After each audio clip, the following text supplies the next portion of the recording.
जहां एक तरफ रूस को उसकी अपनी ही बनाई रणनीति भारी पड़ी, तो वहीं आखिरकार भारत और चीन के बीच बातचीत हो गई फेल और अब तो ऐसा लगता है जैसे युद्ध की तैयारियां शुरू हो गई है, क्योंकि भारत ने अब के सीरीज की मिसाइलों को तैनात करना शुरू कर दिया। अब गहरा गया है महायुद्ध का संकट। इसके अलावे बहुत कुछ, आइए जानते हैं इन खबरों को विस्तार से। अंतर्राष्ट्रीय स्तर पर रूस दो चीजों के लिए घिर गया है। दरअसल जब महामारी की दूसरी वेव आई, तब रूस को एक बड़ा मौका लगा और इस मौके के तहत रूस ने भारत को स्पुतनिक लाइट वैक्सीन बनाने की डील साइन की। इस डील के तहत भारत में ही स्पुतनिक वी लाइट का निर्माण शुरू हो गया। भारत में लाखों डोज बनाए रूस ने, लेकिन अब परिस्थिति ये हो गई कि भारत ने फ्री वैक्सीनेशन का अभियान चलाया और भारत में ये इतनी तेजी से बढ़ा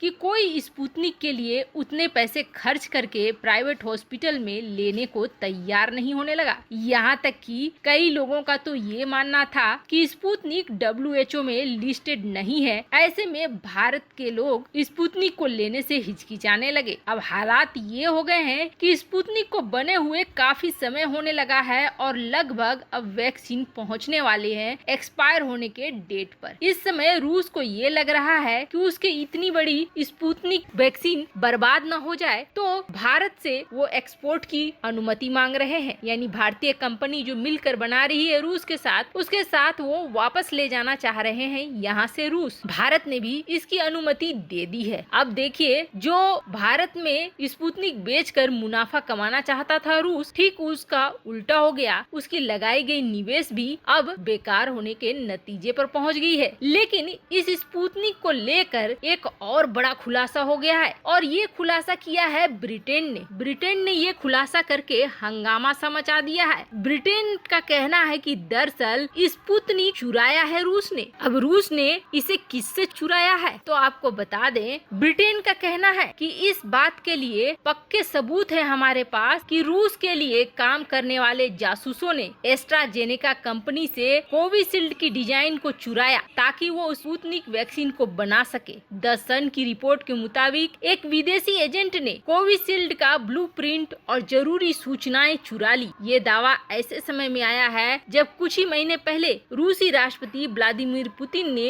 ये दावा किया था कि उसने स्पुतनिक वी कोरोना वैक्सीन लगवाई हुई है। अब ब्रिटेन का दावा है कि ब्रिटेन की ही एस्ट्राजेनेका को चुराकर रूस ने स्पुतनिक बनाया है। खैर, ब्रिटेन के दावे के बाद भी कुछ होने वाला है नहीं। ब्रिटेन दावा करेगा और रूस कहेगा हमने ऐसा कुछ भी नहीं किया है। जैसे कि ट्रम्प ने कहा कि हथियारों की रिवर्स इंजीनियरिंग हो रही है, लेकिन रूस की तरफ से ये उत्तर आया कि ऐसा कुछ भी नहीं हो रहा है, अमेरिका जरूरत से ज्यादा सोच रहा है। वैसे ही इसके लिए भी आंसर आ जाएगा, पर इतना जरूर है कि इन दिनों जासूसी तंत्र बहुत तेजी से फैल रहे हैं। ऐसे में किसी भी देश के लिए जरूरी, महत्वपूर्ण और खुफिया जानकारी को खुफिया रखना बहुत ही मुश्किल है। तो वहीं दूसरी तरफ, जैसा कि हमने आपको पहले ही बताया, भारत और चीन के बीच सैन्य वार्ता विफल हो चुकी है। अब युद्ध की तरफ बढ़ता जा रहा है भारत और चीन का बॉर्डर। उसी दिशा में चीजें काम भी कर रही हैं और ऐसा लगता है जैसे चीन इसके लिए तैयारी भी कर रहा है, जिसकी वजह से पाकिस्तान ने बॉर्डर पर इस तरह के हमले शुरू कर दिए हैं। अब जम्मू कश्मीर इलाके में 5 भारतीय सेना के जवान शहीद हो गए हैं इस तरह के घेराबंदी आतंकियों द्वारा किए जाने के बाद, जिसके बाद से युद्ध का आगाज होता हुआ दिख रहा है। भारतीय सैनिकों की जो भी मांगे थी वो मीटिंग में चीन ने मानी नहीं और उल्टा अब लड़ाई की तरफ बढ़ रही है। अब इसे देखते हुए भारत ने भी अपने फॉरवर्ड लोकेशंस में अपने खास हथियारों को भेजना शुरू कर दिया है। भारत ने अपने उस विध्वंसकारी हथियार को भेजा है जो हमारे पूर्व राष्ट्रपति डॉक्टर कलाम के सम्मान में के मिसाइलों के नाम से जाना जाता है। वैसे आपको बता दें, पाकिस्तान के परमाणु बम के जनक कुख्यात वैज्ञानिक अब्दुल कादिर खान का कल निधन हो चुका है। दुनिया की तबाही का हथियार बनाने के लिए इस बंदे ने चुराया टेक्नोलॉजी को और चुरा कर अपने देश को को दिया, और न सिर्फ अपने देश को दिया बल्कि दुनिया भर में कई मुस्लिम देशों को पहुंचाया भी। इस्लामी दुनिया में पहली बार इसी कुख्यात वैज्ञानिक ने परमाणु बम के टेक्नोलॉजी को चुराया। पर भारतीय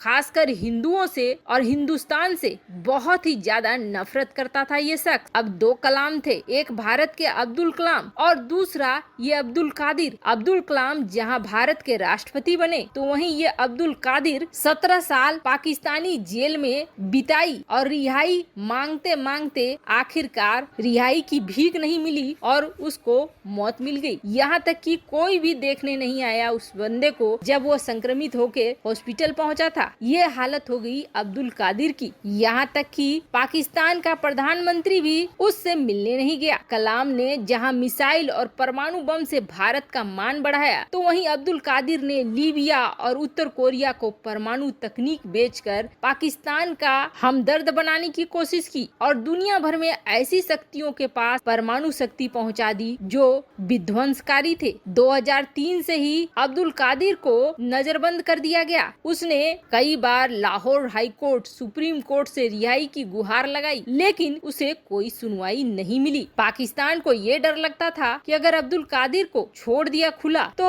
उसे खुफिया एजेंसियां पकड़ कर ले जाएंगी। पर आखिरकार एड़ियां रगड़ते रगड़ते ये इंसान चल पड़ा। कहते हैं जैसी करनी वैसी भरनी, यही हालत हुई इसकी। पर अब भारत ने अब्दुल कलाम के नाम पर जो के सीरीज की मिसाइलें बनाई हैं, के सीरीज की मिसाइलें आपको बता दें परमाणु पनडुब्बियों से दागी जाने वाली बैलिस्टिक मिसाइलें हैं। चीनी नौसेना को मिटाने के लिए इस वक्त ये मिसाइलें बहुत जरूरी हैं। K5 तक तो भारत ने बना लिया है, K6 पर काम चल रहा है जिसकी रेंज 6000 से 8000 किलोमीटर तक है। लेकिन अब जिस तरीके से हालात खराब हो रहे हैं उसे देखते हुए भारत ने इसकी तैनाती शुरू कर दी है। के सीरीज की मिसाइलों की तैनाती होने का मतलब है समंदर में चीनी नौसेना के लिए बड़ा विध्वंस। वैसे आपको बता दें K15, K4, K5 को कथित तौर पर भारतीय नौसेना में खास तौर पर इंडो पैसिफिक इलाके में तैनात किया गया है ताकि समंदर के रास्ते अगर चीन वार करने की कोशिश करता है तो ये हमला बोल दे। वैसे